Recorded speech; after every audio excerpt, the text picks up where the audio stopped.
The COI links that you have in C-SPAN, the grants management system, they're auto-generated when the following steps are taken.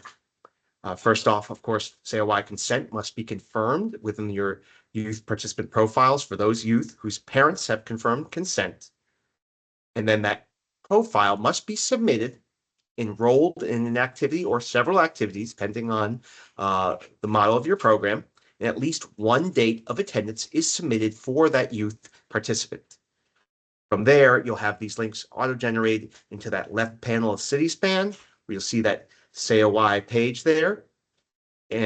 Or you can go to reports and generate a COI report, which creates a CSV and Excel file, and it'll list all the links.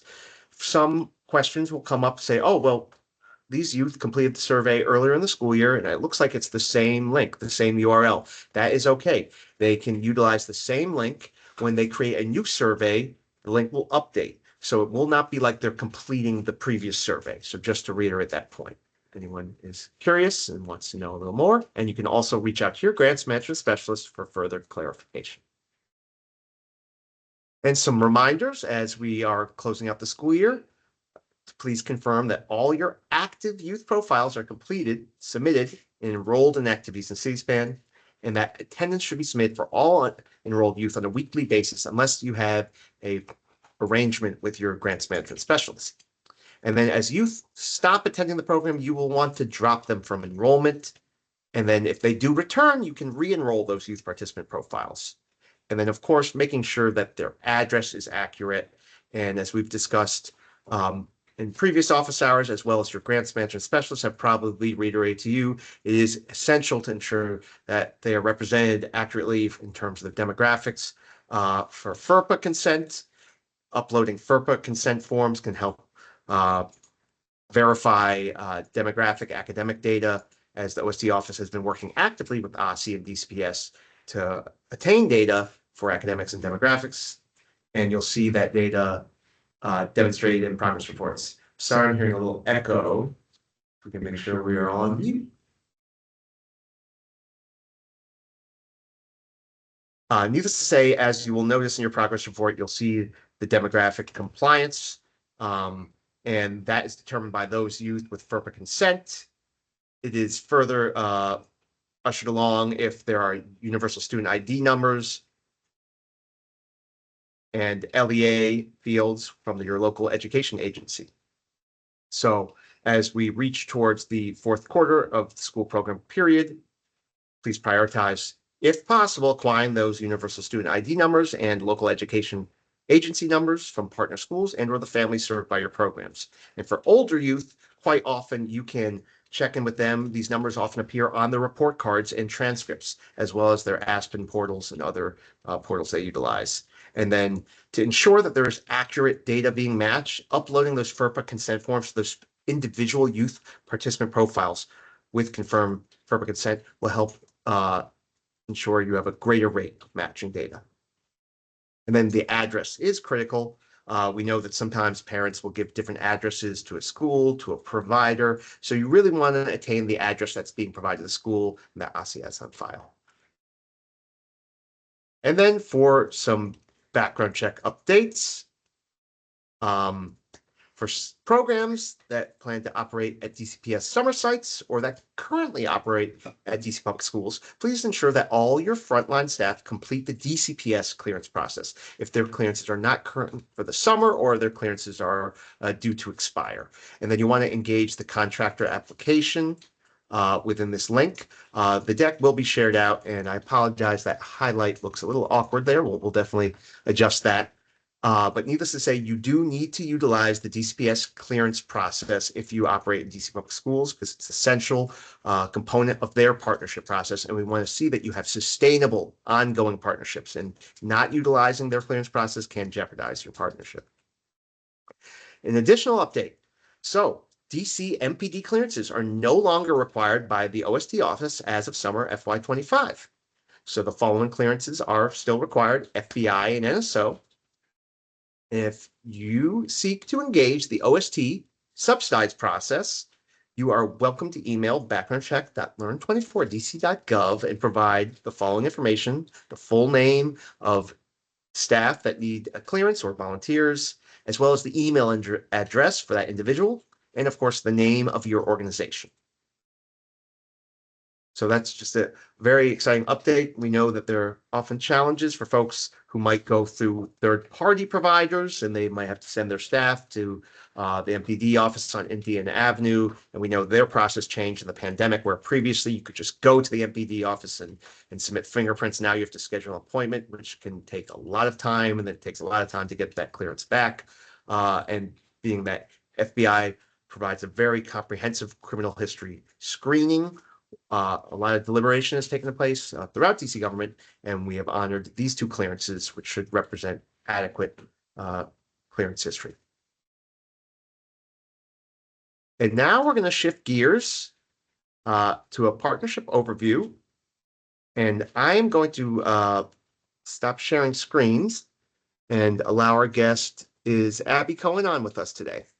I am Wonderful, here. Abby. Are you ready to share your presentation? Yes, I am. Fantastic. So I'm just going to stop sharing.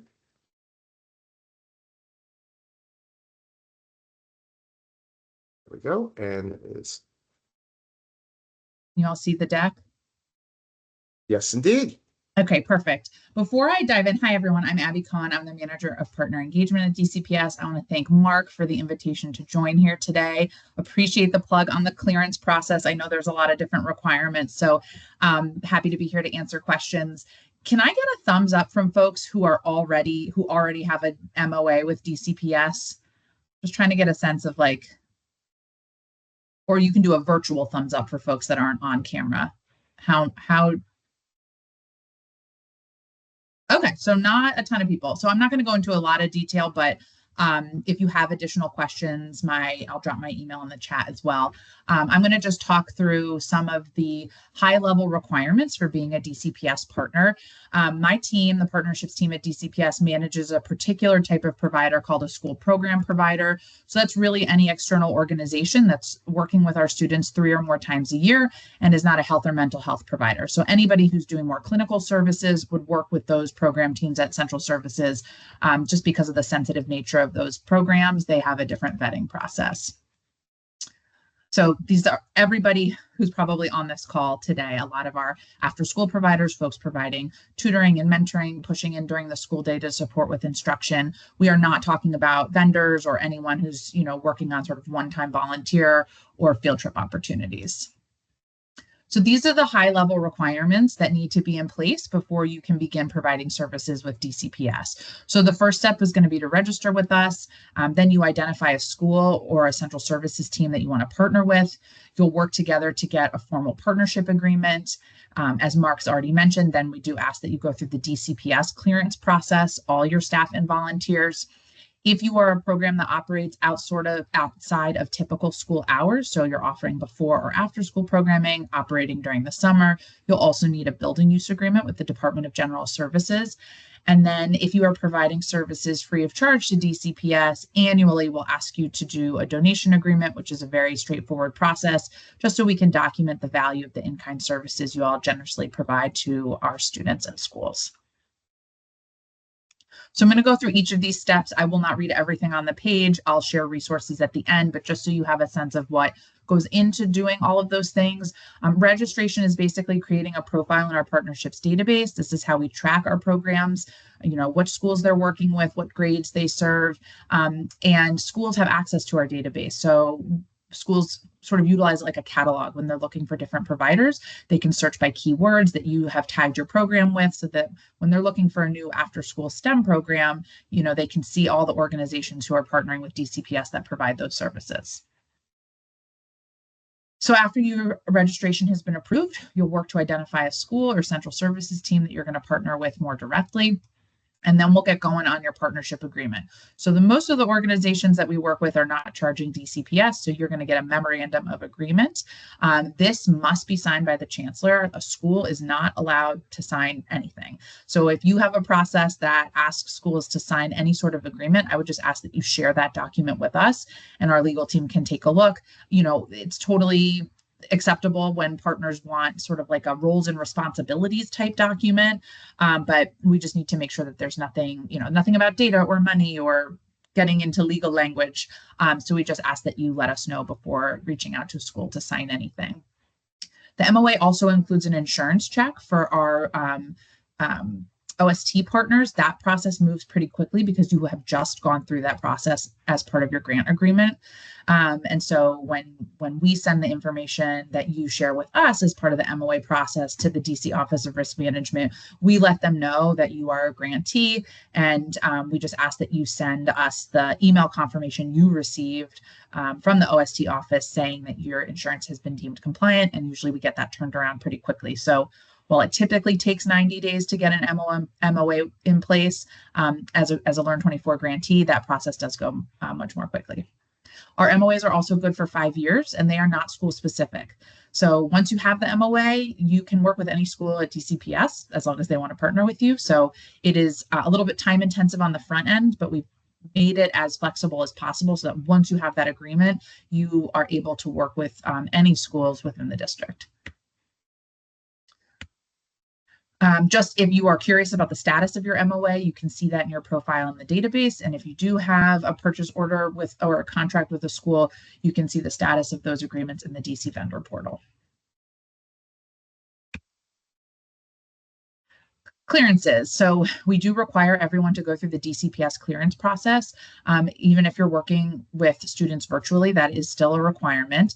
DCPS clearances are good for 2 years. And once an individual has been cleared, they receive a letter from DCPS on DCPS letterhead that says they've been cleared and indicates whether they're cleared as a volunteer or a contractor. So we ask that partners keep those on file in the event that there is an incident or we need to sort of confirm. It's sort of the first question we'll ask you is the status of their clearances. And as Mark mentioned, we do not accept clearances from other jurisdictions, including DCHR. The process looks pretty much the same for contractors and volunteers. So a contractor is anyone who's paid either by DCPS or by their organization for the services they provide to our students. Contractors have to do a drug test. Otherwise, it's the same process for volunteers and contractors. I will not go through this word for word, but you will have the slide. I would also have this laid out very clearly on our website, the different steps for completing the process. There are a couple steps to do this. I'm not going to sugarcoat it, but it's if everyone does, if the applicants take care of what they need to take care of, these do move fairly quickly. Folks can get cleared within a couple weeks. And if you have questions about the status of a clearance application, you can reach out to the DCPS clearance team. I'll put their information at the end of the deck, and just a couple tips and tricks here for reaching out to get as accurate information about the status of your team as possible. I mentioned the building use agreement. So once you're set to go, you have your school, you want to apply for a building use agreement with the Department of General Services. They ask that you submit the application at least 20 business days in advance during the school year. The summer, it's a slightly different deadline just because of the volume of applications that they're processing. But you will fill out the application where you just list all the description of your programming and the different spaces within a school that you want to utilize, how many classrooms, the gym, the cafeteria, et cetera. The principal signs that, and then you will submit it to the Department of General Services for processing. They will also ask you for your certificate of insurance, but now at this point, you've gone through it for grants, you've gone through it for us, so you will definitely be cleared for the BUA process. And typically, they might also ask for a copy of your MOA because as a DCPS partner, you are not charged rent. So that might be something else that they ask you about. This is also where you'll find out whether or not you're required to pay any security fees. They will, once they process your application, they'll send you back the agreement, and that will have all the cost information. And then lastly, this is not something you need to proactively think about. We will reach out, but for the organizations who do not charge DCPS, we do ask folks to do an annual donation agreement so we can document the value of the in-kind services you all provide. So you'll do this the first time when you're getting your MOA in place, and then we'll reach out on an annual basis to get one for each school year.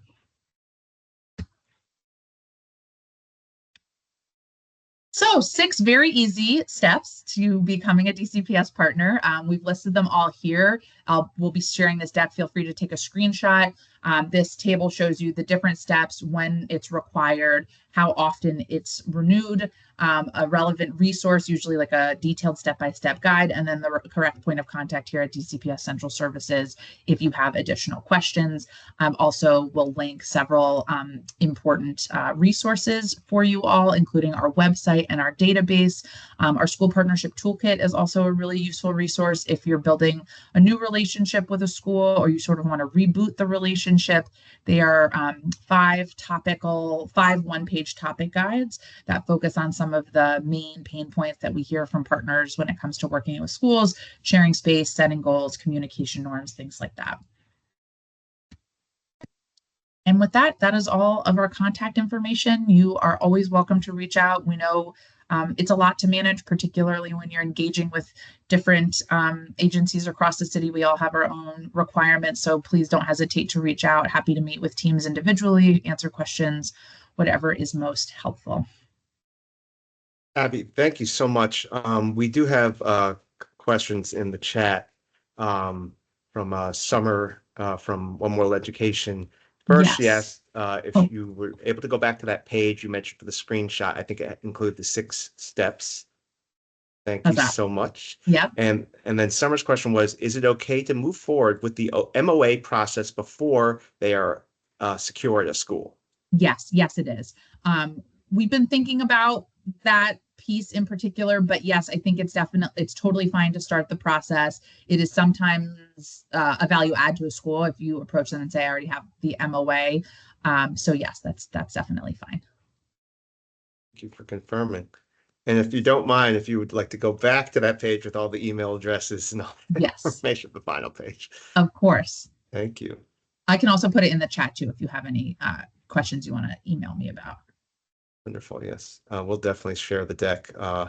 Abby, thank you so much for that very concise but detailed overview. Sure. There are steps, but they're not impossible, as we see DCPS partnerships enacted all the time. Yeah, we appreciate your patience in working with us, and yeah, just always here to support and answer questions. Please don't hesitate to reach out. Thank you so much, Abby. Really appreciate your time today. And we trust that OST grantees and MADC grantees will be in touch with you very soon. Thank you so much. We're going to go back to our presentation.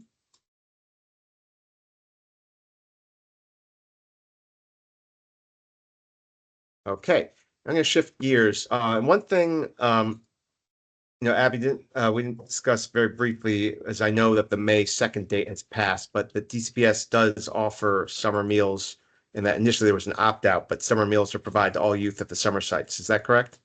That's correct. Yep. I can drop the summer building use link in the chat just so you can see the meals piece specifically. But yes, it is an opt-out process this year. Fantastic. Thank you for sharing, Abby. All right. Well, thank you once again. We're going to shift gears. It's Ms. Nicole King. Are you on with us today? I am on and ready to go. Fantastic. Well, we are very excited to feature Ms. Nicole King from OSSI to speak about summer meals. And here we are. So the floor is yours. Perfect. Thank you so much. All right. Good morning, everyone. My name is Shanika Nicole King, and I am the program specialist for the DC Youth Meals Program. And today I'm just going to tell you a little bit about our program and what we do and what makes it so essential. All right. So when school is out, the meals that are served as a part of the National School Lunch and School Breakfast Program are no longer available to students. And due to families' budget constraints and other circumstances, some children may miss out on wholesome meals during the summer months. And this is known as summer hunger, which is the experience of inconsistent to no access to healthy nutrition during the summer. Summer hunger can then lead to what is called a summer slide, which is when a hunger insecure child doesn't retain what was learned in the previous school year and begins the next school year behind their hunger secure counterparts. So the DC Youth Meals Program was established to fill this hunger gap and ensure that youth continue to receive nutritious meals when school is out. This year, our anticipated dates of operations are Wednesday, June 18th, 2025 to Sunday, August 24th, 2025. And these dates are subject to change and based on the last day of school for DCPS. So someone did tell me that they thought the last day for school for DCPS did change to June 19th. So that would mean that our program would start on the 20th. All right. And next, I'm just going to give you, oh, you can go back to the previous slide, The first one? the second. Yeah. Thank you. Perfect. All right. Thank you. All right. So now I'm just going to tell you a few details about who we are and what we do. All right. So we provide no cost meals and snacks to youth age 18 and under. And you'll hear some sponsors or some program operators use the word free meals. And what we found through talking to the youth and actually talking to different program operators is that there is kind of a negative association with the word free meals. And so we prefer to use no cost. So just keeping that in mind. So we serve no cost meals and snacks to youth ages 18 and younger, and also persons 19 years of age and older who participate in school programs for people who are mentally or physically disabled. On average, we have about 15 sponsors and between, I would say, about 175 to 200 sites that participate in our program each summer. And our sponsors are made up of SFAs, DCPS being one of our largest sponsors each year, and also charter schools, community-based organizations, churches, recreation centers, DPR is another one of our large sponsors. And currently there are seven boards that participate in the program. We are working to bring that number to 8. So stay tuned for that. And that is pretty much it. Last summer, we had about 12 sponsors with a total of 189 meal sites, and we distributed almost 400,000 meals. So we do know that the program is needed. So we know the need is there. Our goal is to ensure that everyone who needs access to the no cost meals are aware of the program and know how to access the program. All right, so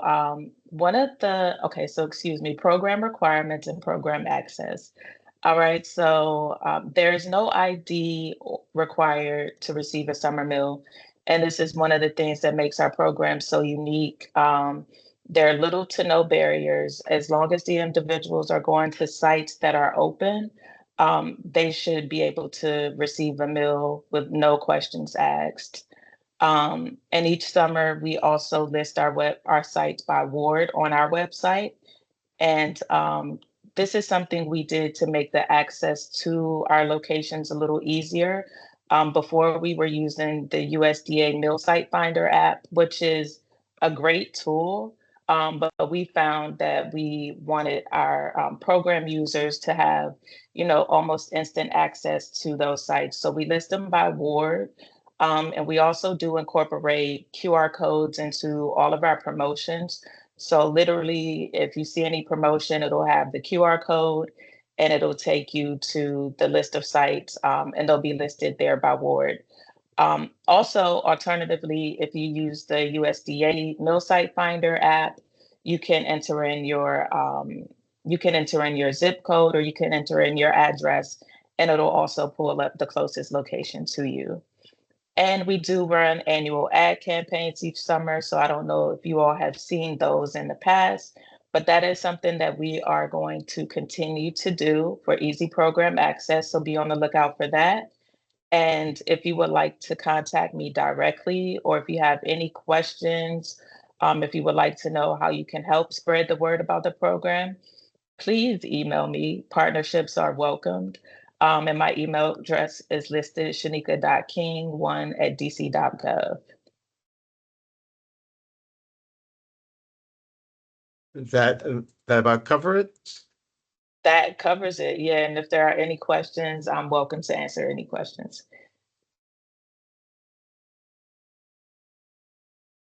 Can't see the chat, but does anyone have any questions for Ms. King? I have a question.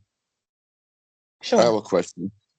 Is it too late to apply for the program now, or is that the information that we can apply for the future or for the upcoming summer? It is definitely not too late to apply for the program.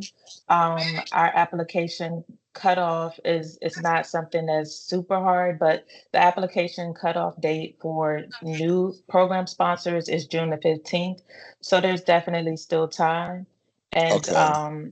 I would just say email me and we can schedule a meeting where we can talk more details Okay. about getting you involved. Okay. Could you put your email in the oh, this is your In the email right chat, here? I can put it in the chat as well. Yes, because I didn't think I had seen it earlier. Okay.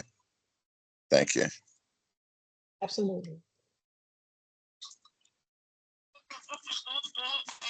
Okay. Make sure. Any other questions for Ms. King? Me company. I love it. I love it. Let's all remember just to be on mute if we could, because we have some guests and we want to learn from them today. So, friendly reminder. And thank you for having me, Mark. Oh, thank you so much for joining us, Shanika. Definitely very grateful. I think this is a critical program that you all are providing for district youth, especially for programs that do not operate at DC Public School sites this summer. I can state as a former grantee myself, I used to represent a grant-funded organization with the OST office many years ago. And my program, Healthy Living Inc., we did go through the OSI program in Mayfair Mansions in Ward 7, a couple other sites in Lincoln Heights, and it was a great program. Youth were excited. There were really good quality meals provided, and they knew it was reliable. And I can't reiterate the value of that because we know food security is essential for young people. Thank you so much again for joining us, and we really appreciate you tagging your colleague, Mr. House, who should be online. Masood, are you on with us? I am. Good morning, everyone. Welcome, welcome. So I'm going to shift gears for Masood House from ASI, and please, welcome to introduce yourself and tell us a little about Sunbucks. All right. Well, thank you all. Good morning to everyone. My name is Masood House, and I'm one of the training and communication specialists here at ASI's Division of Health and Wellness and the Child Nutrition Program team. Thank you all for having me and giving us a platform to discuss these opportunities for the children and families of the district. It's really wonderful and really important. So just thank you for that. My talking points for today are simply what is Sunbucks, why Sunbucks, and I forgot to put this as a point, but just how we need your help, which is really a very low stakes ask to just help us spread word of it. This is a very low stakes but highly rewarding program. And just for a little background, this is a bipartisan program that was created in 2024, but in 2023, but started in 2024. And it's has been covered by an interagency team that has been made up of OSCE, DHS, DC Health, and previously the lab in the mayor's office. Lastly, we will be referring to the program as Sunbucks, but you might also see this as Summer EBT or SEBT. These are both interchangeable and they might be used in different resources in different ways, whether it's in stores or ads and marketing or things that you see from USDA or FNS. But we will be calling it Sunbucks for today, since that's the brand program. We can go to the next slide. So similar to what Nicole was just saying, Sunbucks is here to address one thing, and that's the hunger gap during summer break. As Nicole said, summer break is a time when up to 30 million children in the US lose access to reliable meals that they receive at schools during the academic year. And that places many of our at-risk children in danger of hunger and malnutrition, or what we call summer hunger. We know that children don't get basic nutrition to fuel their growth and we know when they don't get basic nutrition to fuel their growth and development, that they're much more likely to experience dropping academic grades, health-related issues, and other negative outcomes. And this is what Nicole called the summer slide. So by providing consistent access to food during the summer, the aim of Sunbucks is to offer more than just sustenance, but also to help children thrive during the summertime and beyond, knowing that when they start the school year, this will help them to get past the summer slide and start off with strong cognitive development and to bridge their achievement gaps between the summer break. So why Sunbucks? It's just very simple. It's uh, it's a convenient grocery buying benefit that is available during the summer. Families will receive and have received last year $120 worth of grocery buying benefits per eligible child. They receive these benefits by a preloaded card. You can stay on the last slide for now. Okay. They receive this with a preloaded card, and they can use it in many different settings. So it's very similar to SNAP, the Supplemental Nutrition Assistant Program, and like other EBT cards. And so many of the children and their families can use this to buy groceries from typical supermarkets, bodegas, farmers markets and beyond, anywhere that accepts these kind of cards. Additionally, since the benefit amount is indexed to food prices each year, this means that when food prices rise, benefit levels will generally increase as well. I'm not sure what that looks like this year since there's a lot that's kind of in process, but as of now, it's supposed to at least match what last year's was, which was $120 per eligible child. We can go to the next slide now. So how do we know it works? We know it works because Sunbucks was modeled after the pandemic EBT program, and researchers found that the pandemic EBT or PEBT reduced the hardship among the lowest income children by 30% in just the week after families received benefits, which protected an estimated 2.7 to 3.9 million children nationally from hunger. I know that's a huge range, but it's very hard to narrow it down, but it's at least 2.7 million children that were supported during that time. Now for some state-specific program statistics, over 14,500 households applied for Sunbucks in its pilot year last year, and that translated into over 56,000 students that received Sunbucks cards. OSSI worked directly with school food authorities, otherwise known as SFAs, and with the McKinney-Vento liaisons to ensure that a permanent address would not be a barrier to receiving benefit for students who experience homelessness. A lot of this we tried to streamline and to make so that they wouldn't even need to apply. We tried to make it so that if they already had other benefits, we can just allow them to opt in and then just be grandfathered into the program. But for the ones who weren't able to be streamlined, we also led a huge, OSSI led a very huge hand stuffing and mailing initiative where we, by hand, made 10,000 eligibility letters and sent them out to families in the summer of 2024. And we saw it pay off because by the time that students had received their cards, 96% of them had activated it for use, indicating that benefits were spent within the 4-month summer window for use. Over 80% of students who received and activated their cards spent nearly all of their issued benefits with an average remaining balance of just $1 by the end of the summer. Which maybe talks about how little you can buy with just $1 nowadays, but at least they use the vast majority of their funds for grocery buying benefits. So finally, I'm not going to get into too much about eligibility and program logistics this year because a lot of the states and territories are still in the process of approval for their plans, and some things have shifted, but right now our interagency team is still working toward starting similarly to how we did last year. And so our main ask is less about the eligibility and more how you can help us to get families to find this resource or to make sure that they are using this resource when they receive it. So next slide, please. All right, so this year, much of the process has been streamlined. We tried even more so to make it so that if people got it last year, they were just streamlined into this year. And there are additional efforts being made by DHS to further streamline families. Our main ask is just to help us spread the word to make sure that families are receiving and using their benefits before they expire. I can't remember the number right now. I think it changed, but it's something like 4 months after they receive the benefits or 4 months after the summer ends, their card will expire. So we just want to make sure that they use up as much of it as they can before it expires and that they know to use it when they get it. So the best way to help us support spreading the word is really just to point them in the direction of the resources we've already made. So as you see right now, there's a screenshot of the website that our team made. We made a sunbucks.dc.gov website. Here they can find many different resources and a lot of information. We'll even have more web pages opened up when the program starts that will give additional insights to different things in the program. But the main page that they can access right now is the FAQ section, and there may be some eligibility and background information there now.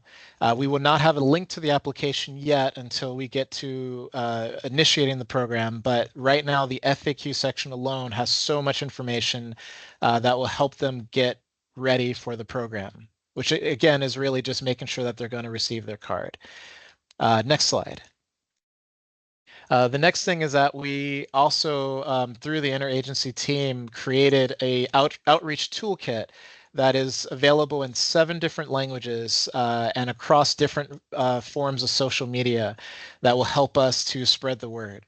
So as you see on the left, we have a flyer that talks about eligibility. This was the eligibility for last year, but I believe most of it is the same. So, that will be anyone who helps us and partners with us will receive an updated version of that.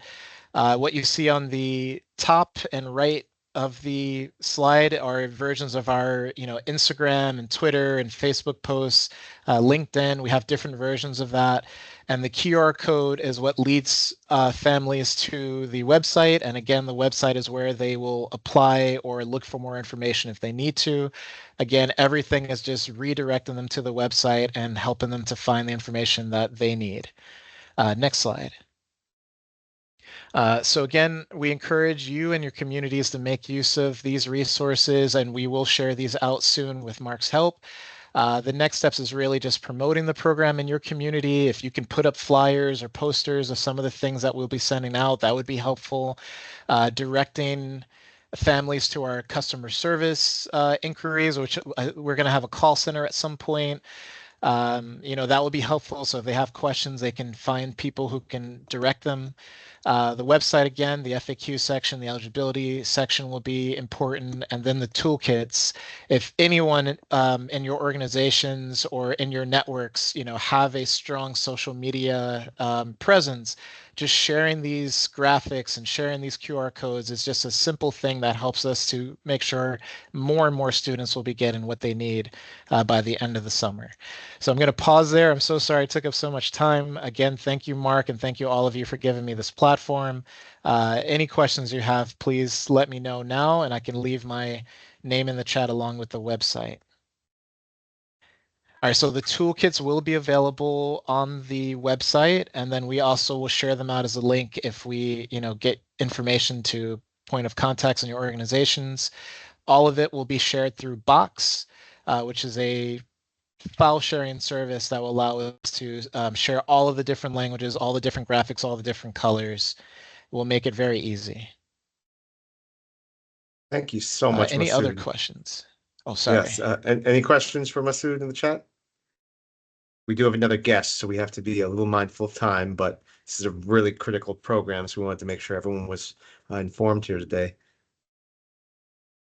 All right, thank you so much. And if you have any other questions, please feel free to reach out to me anytime. Thank you so much, Masood. Really informative. This is a tremendous program that you all are facilitating and fulfilling vital needs throughout communities in the district for young people to help, prevent food insecurity. And I think the presentation highlighted just the value of this program and how it was very successful last year. So I commend you all on the successful rollout, and we hope that has a really impactful summer. Thank you. Thank you. Well, good luck. And, we really want to see youth in district be supported in their development, physically, socio-emotionally, and of course, nutrition is essential. So we're hopeful that some OST office grantees follow up with you and help connect their students and participants with this great program. Well, I'm going to shift gears now. Do we have Jean Finley and Anita Finley from Medical Ascension with us? Good morning, everyone. Good morning. Thank So you, I'm just going Mark. to tee it off to you all. We're very excited to feature you all today.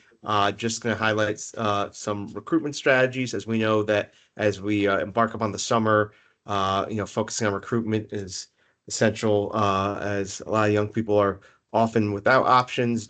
Some families don't plan in advance, and having a presence for recruitment is always helpful. So these are general strategies that we always impart upon to grantees to, assert a presence at schools, to coordinate with families, to support recruitment and canvas at events, and of course, having a youth recruitment corps involving young people in the process. But we know that as you all have been a partner with the OST office for some time, you all have had a very effective process and really successful programming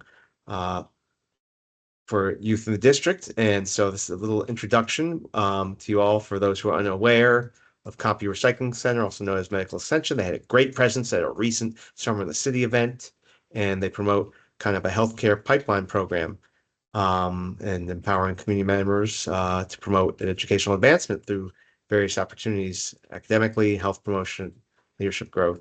So, Jean, feel free to take it away. Thank you so much, and I appreciate the opportunity, Mark, and everyone for just sharing. This is a great time to just share. When Janita asked me to be the lead on this, I kind of think, I know why she asked me to do it. I especially enjoy recruitment. I really think this is the blood and the life of community organizations, getting the word out. Since 2020, Computer Recycling Center's Medical Ascension program has enrolled and trained over 690 youths. Those youth concentrate on innovative healthcare readiness type programs, transformative workforce development skills, even community health workstations. So we have a very robust program. But what makes that robust and what makes it work is the first thing that we concentrated on was how would we recruit? So I'm gonna share with you what we did and we were able to leverage, which was we call our best practices for youth recruitment. And there's three of them. The first one deals with the let the program speak for itself. Thank you, Mark. Well, what we do there is we want the community to help us to recruit for our program. We started this way back in the day. I mean, it's been my guiding philosophy. If the community likes what you do, they're going to tell other people about what you do. The next thing was engaging the youth families, encouraging the youth families to learn about what we do, to find out about what we do. We invite them to orientation programs. I don't know if that's my echo, Mark, or your echo. I'm not sure. It's not mine, but I think we hear some sort of echo around. So if we can make sure we're all muted. And the third point was leverage success stories. We always want to spotlight youth. They're the reason why we do our programming. So we want to spotlight them at our programs, at the Saturday Some in the City program. Also, when they have events at their schools, we actually go to some of their schools. Next slide, Mark. Where it says, let the program speak for itself. The families are our advocates, which is what we call our ambassadors. Most folks think of ambassadors as people who are community engagers, who are officials, who are different types of dignitaries, but we kind of rely on the ambassadors to be our youth and our families. We found that process has worked.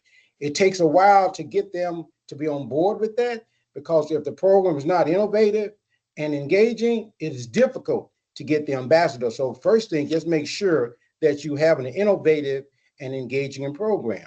The next slide is we engage by engaging our youth and our families. I mentioned earlier that the schools we work at, we'll sometimes show up at their schools when they have programs. We spread ourselves awful thin. Case in point, that's where Janita is right now. Mark, she's at a school. She's at someone's program. So she's always visible.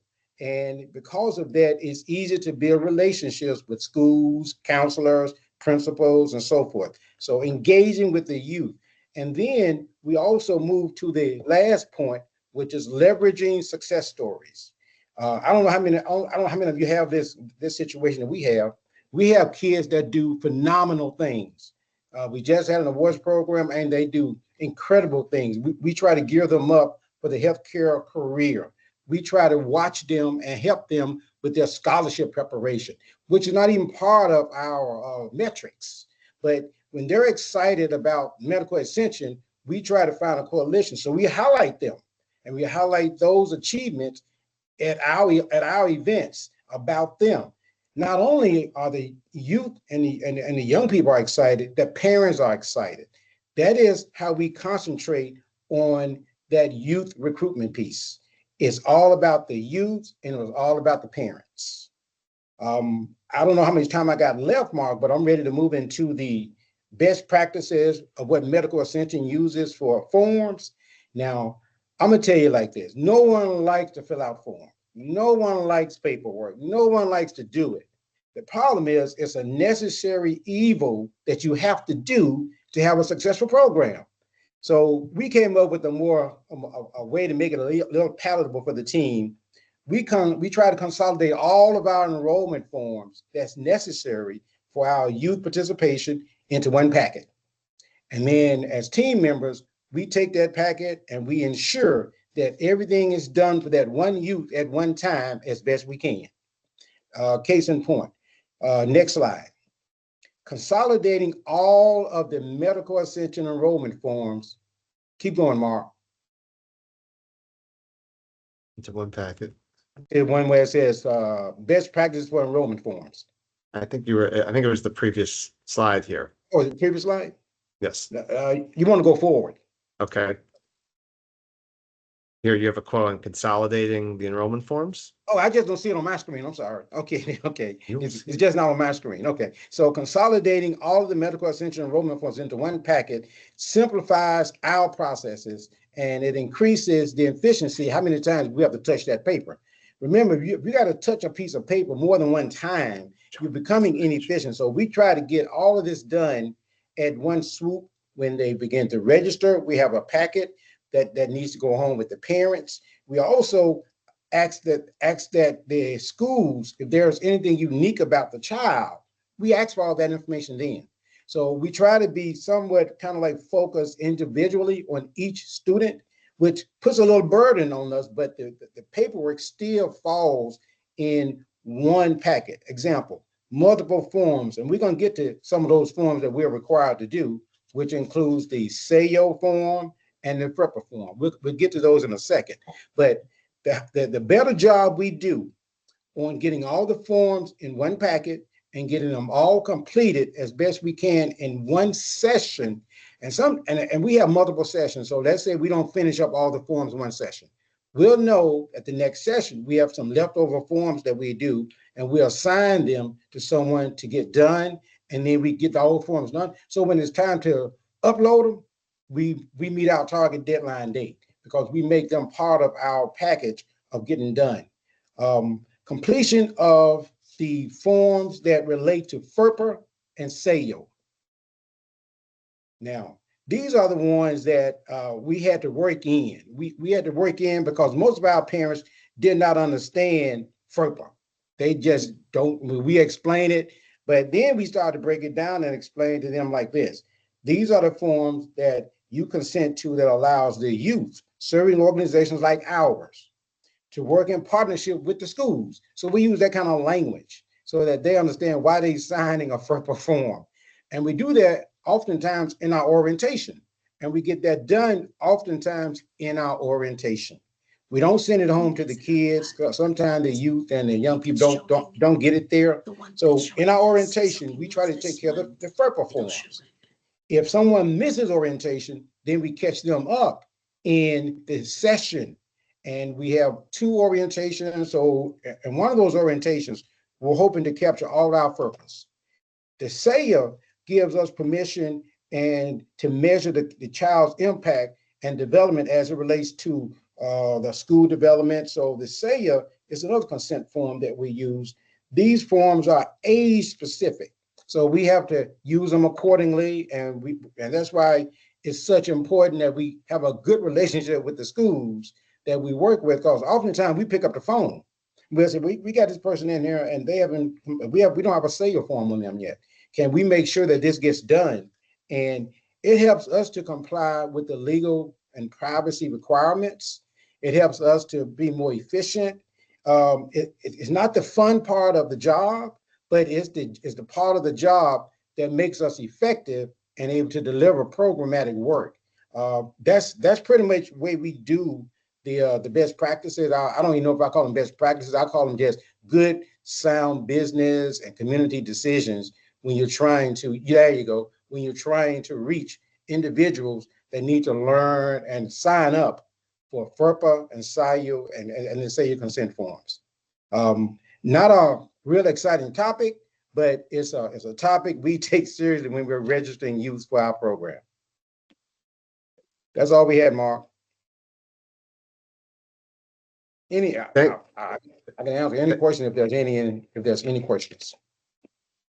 Yeah, thank you, Gene. That was really insightful. I mean, just learning of successes and how you all communicate about FERPA and SAYO to parents, try to break it down and explain in a manner that is tangible and palatable to, as you noted, to their needs and understanding, and also utilizing your core of youth to kind of recruit their peers and work in the community. And I think that's, really, I think, a revelatory development in helping promote those practices amongst other providers. And we always want to focus on youth voice and youth leadership. And so it seems like your program is very much, centered around youth leadership. Is that correct?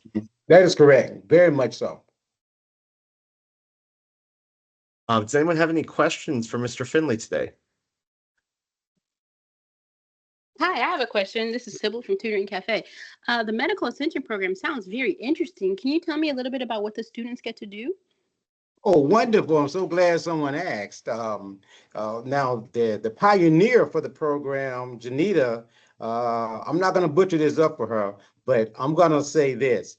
It was launched in 2020, right during the pandemic time. And the reason why it was launched then, because there was a shortage of facilities training young people about the various healthcare careers.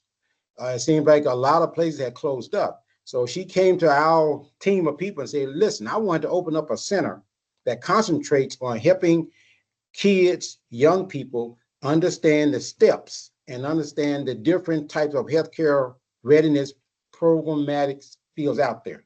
So what we did is we created a 6 to 8 week program that teaches young people everything from how to do suturing on real live people.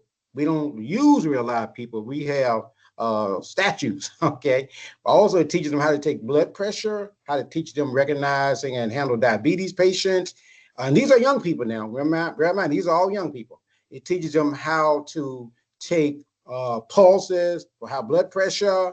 It teaches them how to take eye exams. It just teaches them a broad scope of different healthcare careers that they normally would never be exposed to. And that's the key thing. Most of the time, they get to college and then they start on those things. And then they have to play catch up. For those who've never done it before, a lot of our young kids never get that type of exposure. So the type of exposure that they gain is so valuable because everything that's in the room with them are the same type of equipments, the same type of tools, and the same type of processes. We still follow the HIPAA guidelines. We still follow the FERPA guidelines. We still follow all these guidelines. We just do it for young people. This is very exciting. Are you still taking young people in the program for this summer? One thing I'm gonna say, she told me to share, because we use the youth to do our ambassadoring and to promote. I believe, I don't know if she's at capacity, but she's nearing capacity. She may not be there today, but she'll be there way before the summer starts, Mark. May I ask for information to share with? I have a few high school students that are very much interested in becoming doctors. If I could share your information with them, I'd love to do that. I am typing in the chat her contact information right now as we speak. Unless she had a slide. I don't think she had a slide, Mark. Let's see. No. I'm putting it in here. Janita Finley. I'm putting up. She doesn't care about me giving you her phone number because she gets calls 24/7. 6, 8. I just sent it out. Medical. I see it. Is it Geneva See. Finley? That's it. That's it. That's it. And her team will get back to you probably the same day to give you information, shoot you information is coming out. And they have a summer program starting too. I'm not privy to the dates for the summer program, but they do have a summer program getting ready to start also. This is such an amazing program that you all are working with. Thank you for sharing. Oh, thank you all for having me. I love to share, especially recruitment stuff. I do this stuff. I love recruiting young people for a program that's educationally based. Thank you so much again, Mr. Finley. As Sybil noted, I mean, you all are doing dynamic work, and it's great that you all found, strong need in a very challenging time during the pandemic that, to support youth development and their professional development and career aspirations. And that's, I mean, it's just resilience on many levels, and just seeing the collaborative efforts with you and the young people you serve, and where they have an opportunity to really lead and take charge in their futures, and of course influence their peers. And that's what we'd love to see, because it's infectious, that positive spirit. So thank you again, and congratulations on such successful recruitment enrollment practices, because it seems like a lot of these practices can be adopted, and it seems like they're working quite well. Thank you so much, and thanks for having us. You're quite welcome, and thank you for joining us. Well, we're going to shift gears quick as we wrap up for today. Just a friendly reminder, our subcontractor list is live on our website, learn24.dc.gov, within the service providers page. So if your organization is interested in subcontracting an enrichment provider, perhaps an organization to supplement your program or complement it this summer. I know when I was a grantee, we would often contract gardening programs and STEAM providers, and really makes for a well-rounded enrichment experience. So feel free to check out this link. You can also contact your grants management specialist, who can provide the link. But as noted, it is on our website within the service providers page, learn24.dc.gov. You go to service providers and you scroll down, you'll see the FY25 OST subcontractor list. And that about wraps it up for today. We are just a little bit over time. We hope we didn't take up too much of your day, but we hope you found the information valuable today. There's a lot of really informative presentations. I mean, from DCBS partnerships to summer meals with OSSI, and of course the Sunbucks program, which is a very exciting new program. And then Mr. Finley from Medical Ascension speaking on their best practices for recruitment enrollment.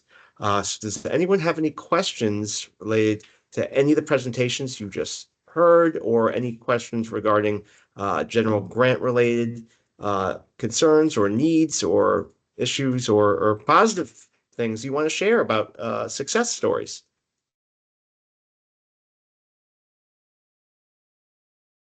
This is Sybil again from Tutoring Cafe. Certainly. I was very much interested in the Sun information that you had. There was Yes. a slide that had, I believe, an email address and a website, and I missed getting a screenshot of that. I know you guys are sending the information out, but is Yes. it possible that I can still see that slide so I can screenshot it? Yes, certainly. I believe it's sunbucks.dc.gov. I put that website in there, and I'll just share again back to that slide. If this was for Sunbucks, I also put my name and the website into the chat, and I will reshare that as well. Thank you. And thank you for your interest. Oh yeah, there's so many families that could benefit from it. So I am going to share your information with them.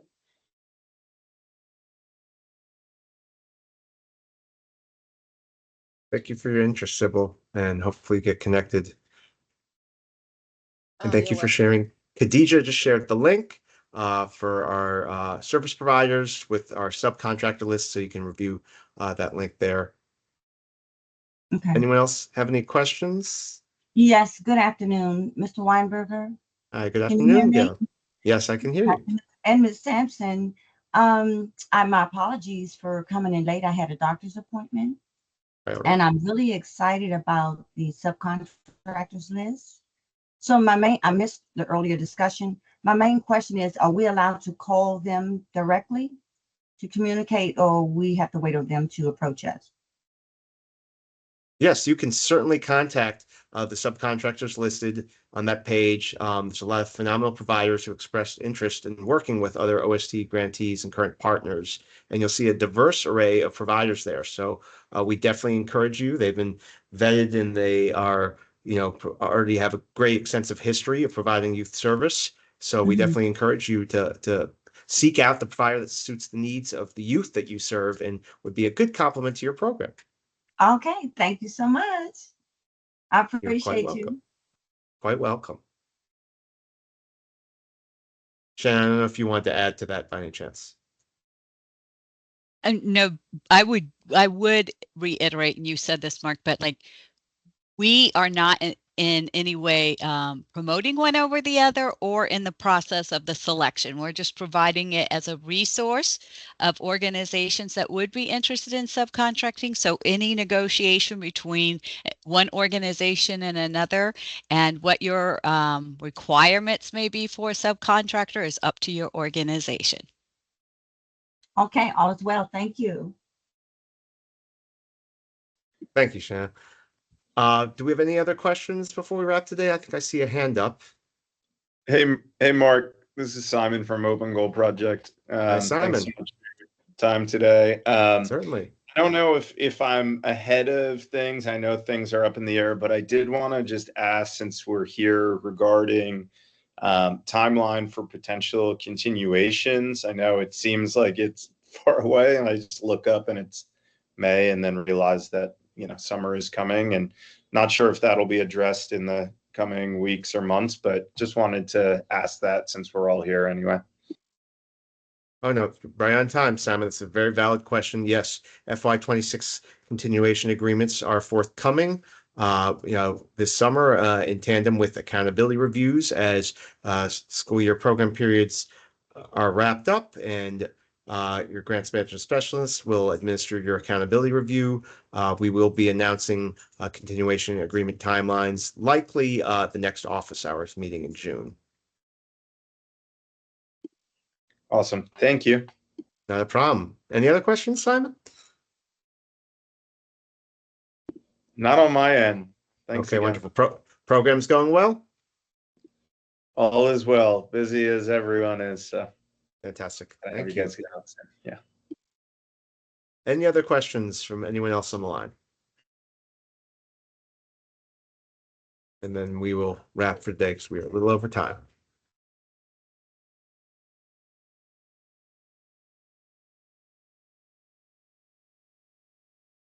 Well, if no further questions, we will let you all get on with your day. Sun is shining for now, might rain a little later, but hopefully you all enjoy it. Hopefully you all have very successful programming this afternoon if your after school program is still in session. We're grateful for your continued partnership and the indelible work provided to the youth and families of the District of Columbia. We are very excited to continue these partnerships, and we know that you all are doing phenomenal things for these young people, engaging them in a vast array of capacities. And so hopefully the information you learned today, whether it's DCPS partnerships or OSSI Summer Meals or Sunbucks, you can apply and help continue to promote youth development for the youth that you serve. And thank you to Shanika Nicole King, Abby Cohen, Masood House, and of course, Gene Finley from Medical Ascension. So wish you all a great day and successful close of the school year program period. Take care, everyone. Thank you. Have a great day. This was a great meeting, by the way. You all have provided such wonderful information. I've taken lots of notes. Thank you, Sybil. That's okay. It was just Mark. Yeah, it was fine. Simon, you got a hand up again. Maybe he's gone.